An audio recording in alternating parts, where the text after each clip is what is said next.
Hola, buenas tardes. ¿Me escuchan? Hola, buenas tardes. Hola, profe, buenas tardes. Buenas tardes, profe. Sí, se escucha. ¿Qué tal? ¿Cómo están?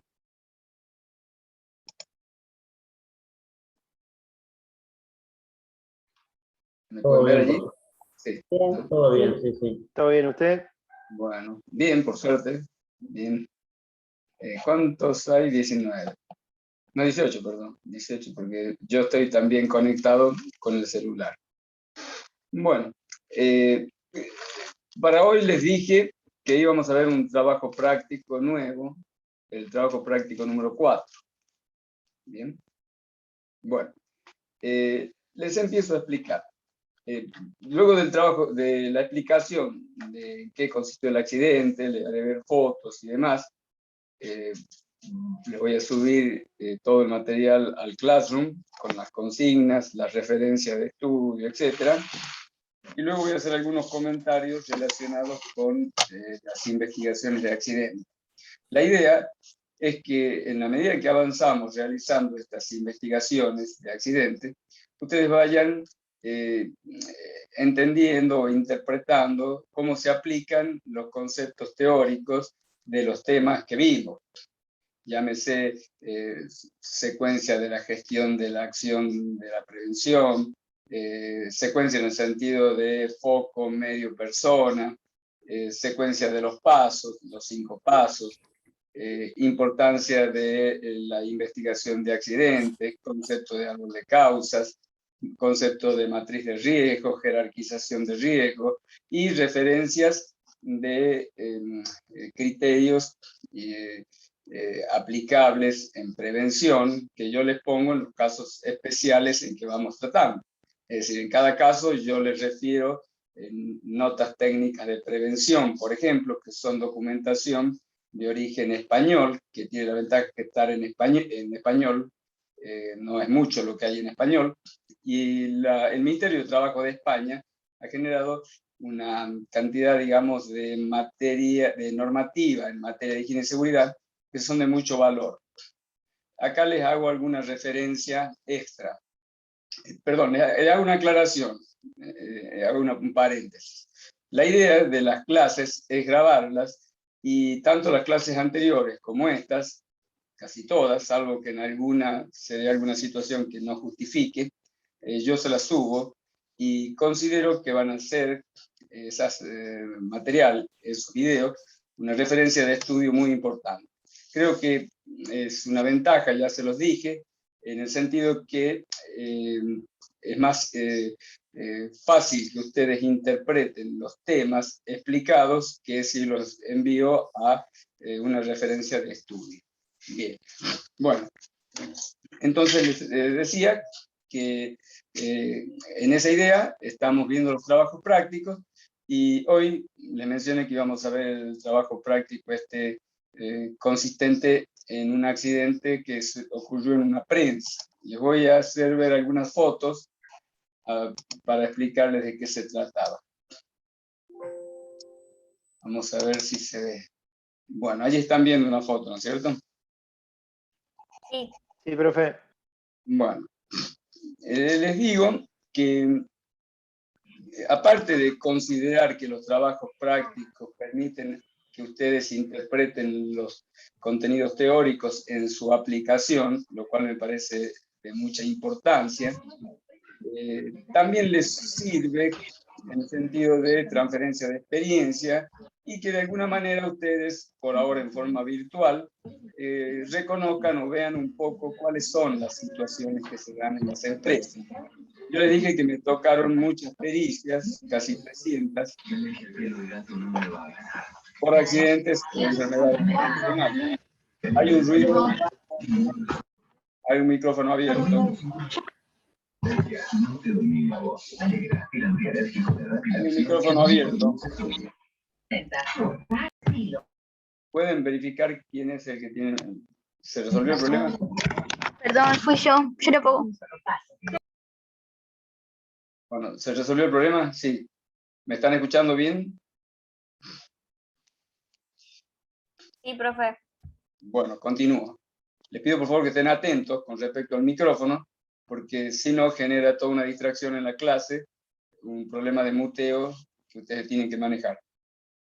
Bien, les decía que esta forma de virtualmente visitar empresas, lugares, establecimientos en relación a casos concretos, creo que es algo de utilidad. Si bien la virtualidad solo nos permite en este caso manejar fotos, pero interpreto que igual tienen gran valor. Este accidente ocurrió en una empresa en donde había muy malas condiciones de higiene y seguridad. Les cuento, para que ustedes sepan el día de mañana con qué se van a encontrar, que por la cantidad de empresas que me ha tocado auditar en relación a los accidentes, he visto distintas situaciones. Algunas que tienen muy buen sistema de prevención, incluso algunas que gestionan en una condición óptima. Yo les mencioné que existe lo que se denomina sistema de mejora continua, OSAS 18001, que están por encima de las exigencias legales de prevención y que trabajan sobre una idea de mejora continua, precisamente en la prevención. Y eso, por supuesto, son situaciones óptimas que ocurren en pocos casos. Para que tengan una idea un poco de cuál es la realidad de las empresas en Argentina. Me han tocado muchas otras empresas en donde no existe ese nivel bueno, llamémosle, de servicio de higiene y seguridad, y le estoy hablando de empresas de distinto porte, algunas pequeñas y otras pymes o importantes, en donde hay falencias importantes en materia de prevención. Y bueno, en ese espectro, como le dije, encontré algunas muy buenas, otras en niveles intermedios y algunas en muy mal nivel. Este ejemplo que les voy a dar, o que vamos a ver en el trabajo, es una empresa donde las condiciones estaban muy malas. Ustedes la van a poder ver. Les sirve a ustedes para saber en qué mundo se van a encontrar.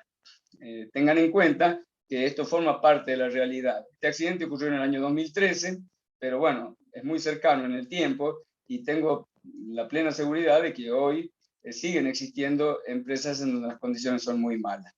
Bien, les explico básicamente en qué consistió el accidente.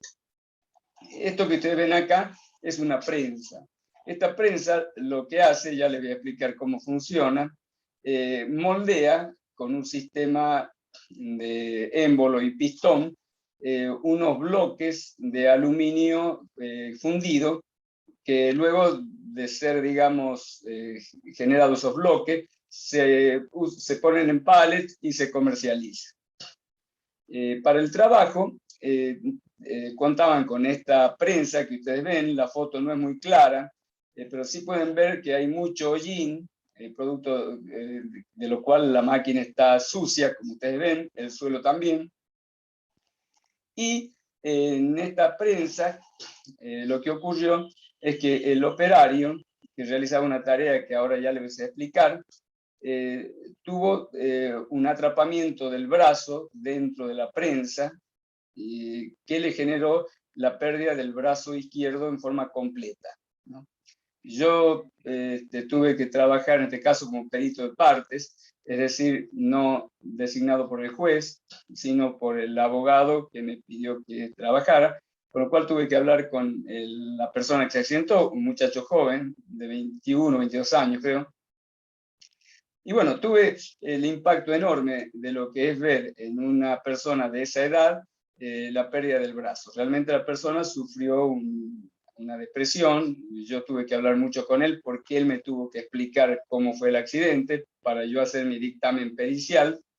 Y bueno, de más está decirle toda digamos, el impacto enorme que le había generado a esta persona esa situación. No solamente por la pérdida de capacidad laboral, imagínense una persona que pierde el brazo en forma completa a la altura del hombro, y además una persona sencilla, con pocos, digamos, formación en materia, digamos, de estudios.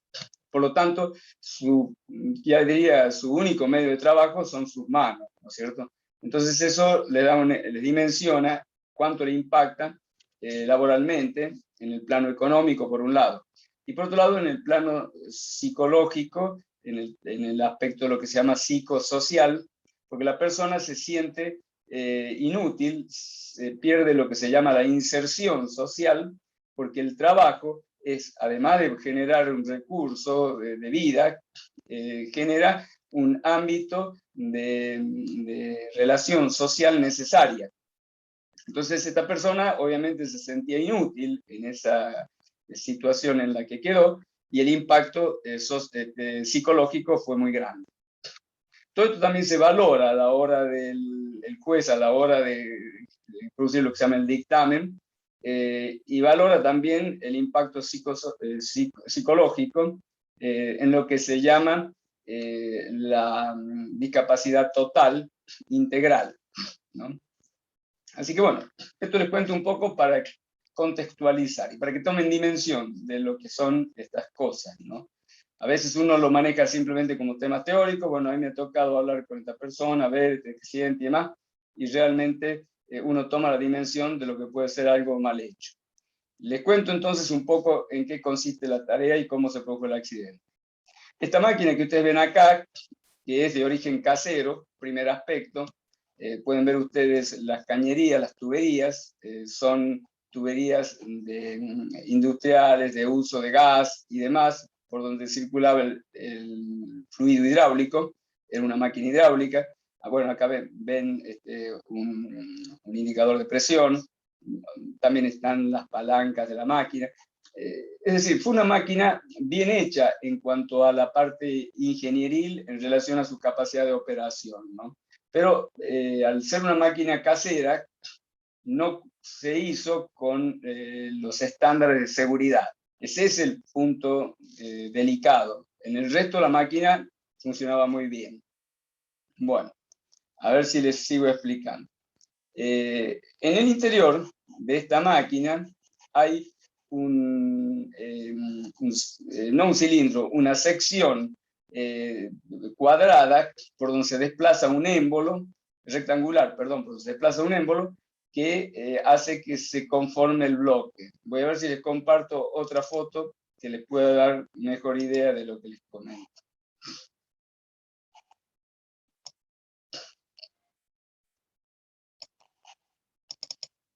Bien, desde la parte de arriba de la máquina se puede ver, esto es una zona abierta en la parte superior, donde la persona que tuvo el accidente cargaba con una pala el material en condición ignífuga del aluminio.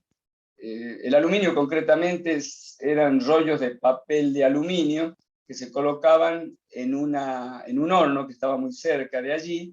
Las condiciones de trabajo implicaban un fuerte estrés térmico, y el material ese, luego de pasar por el horno, como le dije, son rollos de papel de aluminio, quedaba en una condición candente y maleable, de modo tal que el operario con una pala lo introducía por la parte superior de la prensa y accedía de esa manera a esto que ustedes ven acá. Como ustedes ven, en esta parte, que es un sector de sección cuadrada, hay un émbolo que ustedes ven acá, que también tiene la misma forma de la sección, rectangular, perdón, y tiene el brazo de empuje, y eso, en esta zona se tira el aluminio, y el émbolo avanza en este sentido y lo compacta en la zona extrema. Hay también un émbolo superior, que primero se baja, que cierra esto que está abierto, ¿no es cierto? Y posteriormente se desplaza este émbolo horizontal que compacta el bloque de aluminio. Les agrego algo más que creo que en la foto se permite ver. Pueden ver acá escoria. Escoria son formaciones que quedan cuando se realiza un proceso de fundición, que son trocitos de metal que hay que limpiarlos a los fines de lograr que el bloque siguiente se genere la condición adecuada del bloque. Es decir, hay que hacer una limpieza, al menos de lo grueso, de estas escorias que quedan luego de cada moldeado. Vamos a ver si le compacto otra foto. Bien, Les decía que en la zona extrema de la prensa, en este sector, es a donde llega un poco antes el émbolo, y acá se forma el bloque. Esto que ustedes ven acá es una tapa que está normalmente cerrada.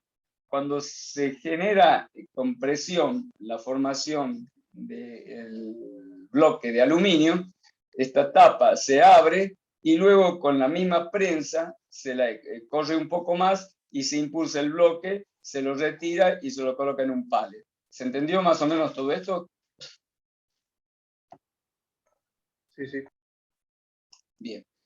Bueno, a ver si hay otra foto. Creo que con esto, en materia de fotos, le hice ver bastante. Vamos a ver si hay alguna otra foto. Tengo varias, se las voy a subir a todas, pero la idea no es contarles tanto los detalles. Acá pueden ver en la foto, desde la puerta, el émbolo en su punto final prácticamente. Todo esto que ustedes ven acá, cuando se ha generado el bloque, es el espacio físico donde queda compactado el bloque, y desde acá, desde este plano, se abre la puerta y con este émbolo se expulsa el bloque. Pueden también ustedes ver acá la escoria que hay, ¿de acuerdo? ¿Se ve y se entiende? Sí, sí, sí. Bien, bueno. ¿Qué aspectos importan mencionarles en esta fábrica? Les voy contando un poco, dejo la imagen acá, y les voy contando un poco el accidente. Esto ustedes lo van a tener en el relato del accidente que yo subo. La persona, como les dije, era una persona joven, 21 años, 22 creo, no recuerdo muy bien, que, bueno, trabajaba en esta empresa. Las condiciones de higiene y seguridad de la empresa eran muy malas, ya se las mencioné, ahora les voy a hacer algunas referencias más específicas. Esta máquina que les dije es de origen casero. Bien, la persona había tenido una capacitación del operario anterior que operaba la prensa. Hay un aspecto muy importante, y es que la capacitación solamente tiene valor cuando es dada por un especialista en higiene y seguridad, porque un operador, un supervisor, un técnico, a mí me ha tocado en algunas pericias que algunos supervisores capacitaban al personal, pero obviamente yo hacía mi informe mencionando que esa capacitación no era válida, porque la capacitación que da un supervisor puede ser muy buena en lo que es la fase operativa, en cómo se hace la tarea, etc. Pero no puede ser la adecuada en materia de higiene y seguridad, porque para eso están ustedes, para eso están los especialistas en higiene y seguridad. Entonces, les marco este aspecto para que ustedes tengan en cuenta. Insisto, la capacitación tiene que ser dada por un especialista en higiene y seguridad. Porque por más que haya un operador, un supervisor que conozca muchísimo de la máquina, incluso que tenga mucha información y experiencia por capacitaciones que haya recibido en materia de prevención, no es la persona que tiene que realizar la capacitación. Es el enfoque que ustedes van teniendo, los técnicos y todos los especialistas en higiene y seguridad, en materia de interpretar la cuestión de los riesgos, en todo lo que es el tema de capacitación, cómo realizar, digamos, esa transferencia de conocimiento, y marcarle la importancia de las prevenciones. Bueno, todo eso es una materia específica que tienen que darla los especialistas. Bueno, en este caso, como les dije, no fue dada por un especialista. Bien, el accidente ocurre de esta manera. La máquina tiene dos palancas que en las fotos ustedes, cuando yo les suba al Classroom, van a poder ver, con las que se accionaban ambos pistones, ¿no? Hay un pistón, les dije, superior y un pistón horizontal. Normalmente, cuando se ha generado el bloque, el pistón superior se lo hace ascender y luego se expulsa con el pistón horizontal el bloque que ustedes ven en esta parte y sale por el extremo. La persona realizaba por instrucción y procedimiento de trabajo, no estaba escrito, pero eso era lo que se le había enseñado, introducía las manos en esta zona del molde, digamos, y con un guante procedía a sacar la parte gruesa de lo que serían estos elementos que son escoria. Bueno, allí ustedes ya empiezan a notar condiciones de inseguridad que a esta altura, con la formación que ustedes tienen, y yo les voy a dar material de referencia, les va a ir marcando aspectos que pueden haber estado mal. La persona entonces, mientras se realizaba la tarea de limpieza, les comento que para llegar a acceder a esta zona, que es la zona del desplazamiento del émbolo, desde la parte superior de la máquina, que es de donde el operario tiraba el material con una pala, tenía que introducir su cuerpo y prácticamente se zambullía, en cierta manera, para llegar con la mano hasta la zona esta que ustedes ven, que es la zona del alojamiento del émbalo, y desde allí realizar la limpieza con la mano, con un guante, obviamente porque eso estaba caliente, de la escoria. Entonces, estando en esas condiciones, hay algo que no queda muy claro en el accidente, si se accionó, si ya está, o si se accionó sola, o qué pasó. Se empezó a desplazar el émbolo horizontal.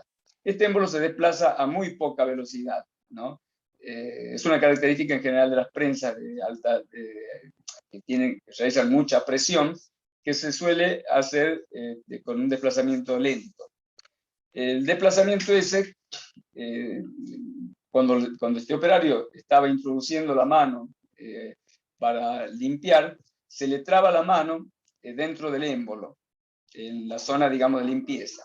La posición, tengan en cuenta que el operario estaba desde la parte superior de la máquina, casi zambullido sobre la zona esta de acceso que le permitía cargar el material, y eso hacía que él introdujera la mano con una posición no cómoda, antiergonómica, les diría, y la mano quedaba en una posición tal que él no podía simplemente tirar para que zafe el guante cuando se le traba la mano. Es decir, lo que ocurre es que el guante se le traba y él, al querer tirar y al tener la mano en una posición, digamos, angulada, no puede tirar de la mano hacia la parte superior para retirar la mano le queda trabada.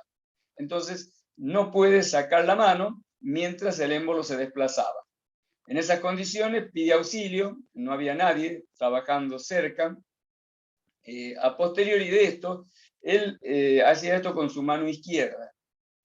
A posteriori de esto, con la mano derecha, tengan en cuenta que sobre el sector izquierdo estaban las palancas, intenta, con una maniobra compleja, llegar hasta las palancas para frenar, y no llega, ¿no?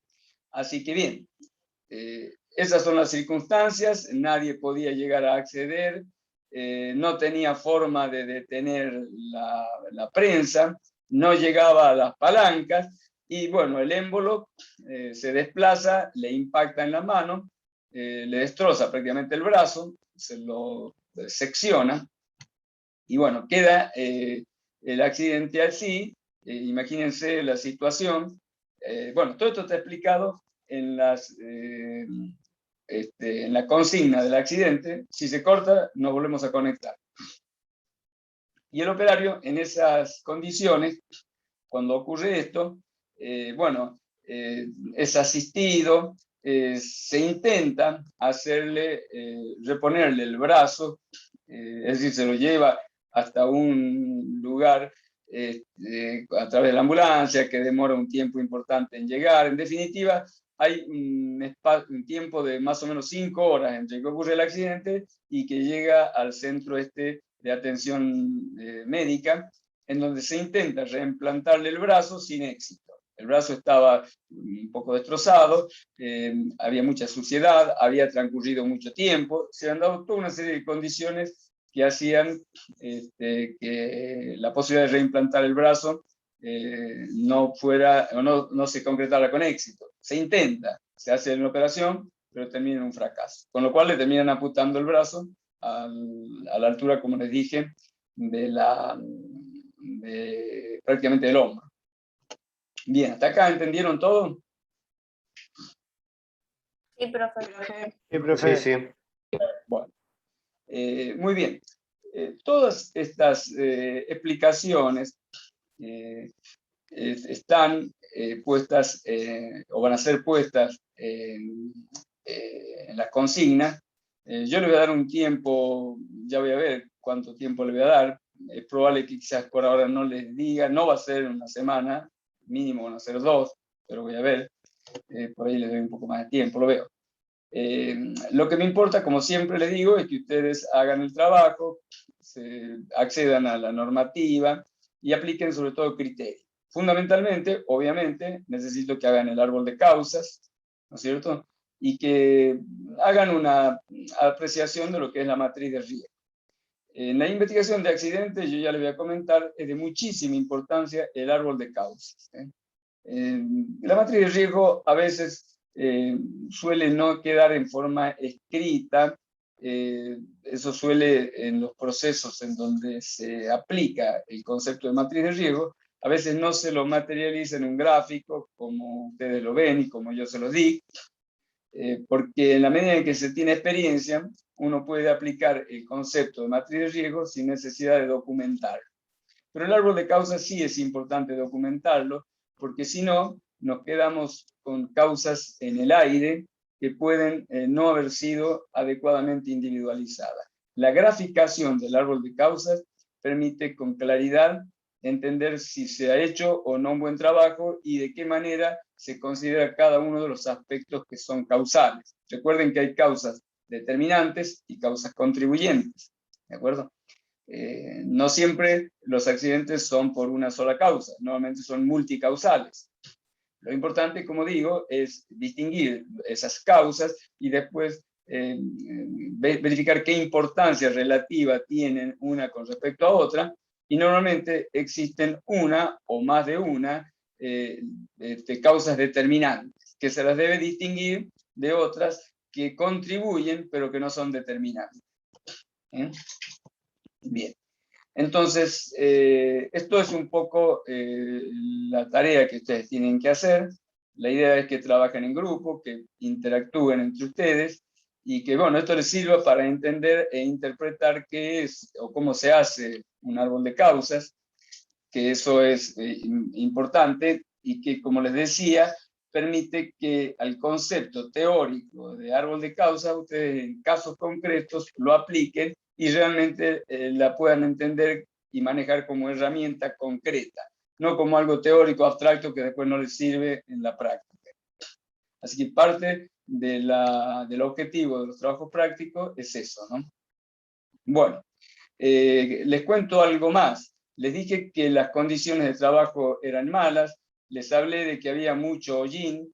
Cerca de allí, voy a ver si les puedo hacer ver un anexo que yo hice en mi informe pericial. Vamos a ver si lo encuentro, un segundo.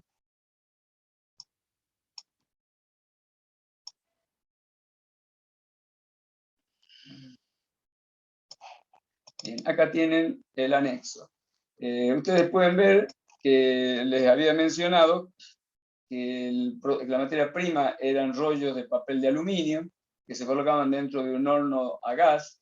El horno tenía una lengua de fuego, que ustedes pueden ver acá. Eso estaba relativamente cerca del puesto de trabajo de la persona accidentada, con lo cual había una condición de estrés térmico. Recuerden que el estrés térmico es un elemento que puede afectar a la seguridad. Siempre todos los elementos que hacen a una condición de disconfort de la persona pueden hacer que la persona se haga un poco más torpe y eso coayudar a que ocurra un accidente. Bien, entonces esto era un horno a gas, cada tanto se apagaba, esto también está explicado. Él también trabajaba en reencenderlo, y al reencenderlo se producía una lengua de fuego con una salida de material, digamos, particulado, cenizas que quedaban en el ambiente. Eso se le solían introducir en los ojos, y él con cierta frecuencia tenía que ir a enfermería, donde le ponían unas gotas en los ojos para que siga trabajando. Les comento que la exigencia laboral que él tenía era muy alta, tenía que producir 4 o 5 pallets por día, y eso estaba muy por arriba de su capacidad real de trabajo, y lo exigía a trabajar en condiciones, digamos, de mucho apuro, cosa que, bueno, ustedes verán que también es otro elemento que ayuda o que favorece la condición de la acción. Bien. Una vez que se produce el calentamiento de ese materia prima que les decía, ese material se desplazaba por un tubo que ustedes ven acá, pueden ver la foto, supongo que están viendo, ¿no? En esta foto que ven acá, este tubo gira, tiene una malla, y en la parte final, por la malla, pasa el material que debe o que se va a utilizar en la fragua, en la prensa, y cae en una batea. Esto que ven acá, en la parte inferior de esta zona final del tubo este que ven acá ustedes, es una batea. Allí caía el material incandescente, y con una pala el operario lo levantaba y lo introducía en la prensa. Bueno, les expliqué todo eso, les dije que había material particulado, les dije que tenía una exigencia muy alta de trabajo, que había estrés térmico, la persona no había sido capacitada. En la prensa, ustedes podrán ver, me podrán preguntar, pero básicamente tenía esas 2 palancas de accionamiento. Ustedes, teniendo en cuenta los criterios que se deben aplicar cuando existe riesgo de atrapamiento en las prensas, van a tener que decirme qué falencias en materia de diseño tenía esta prensa. Recuerden que era una prensa de fabricación casera, ¿no es cierto? Casera me refiero a que no era de una empresa que la fabricaba bajo normas de seguridad como corresponde, sino que había sido hecho con gente con conocimientos técnicos, o sea, una máquina que funcionaba muy bien, pero que desde el punto de vista de la seguridad no estaba diseñada en las condiciones que correspondían. Bien, creo que con esto les di una explicación general de las condiciones del accidente, y que pueden, en base a esto, trabajar. Yo les voy a subir este material, también les voy a subir la demanda, parte de la demanda, en donde me parece importante que ustedes lean. Hay un relato de cómo ocurre el accidente. El resto de las cosas yo más o menos se las conté. También les voy a subir las fotos, algunas notas técnicas de prevención que tienen relación con el tema riesgo de atrapamiento, y bueno, y todo lo que ustedes han visto en materia de gestión de la seguridad y en materia de prevención. ¿Se entendió todo esto? Sí, profe. Sí, profe. Bueno, muy bien. Yo diría que a partir de ahora les voy a hacer algunos otros comentarios complementarios a lo que es la investigación de accidentes. Así que por allí me parece que podría resultar bueno terminar este Zoom, volvernos a reconectar. De esa manera a mí se me graban los videos en forma separada, y puedo subir esta parte, que es toda la explicación de la condición del accidente y luego pasar a esta otra parte en donde les voy a hacer referencia a criterios a tener en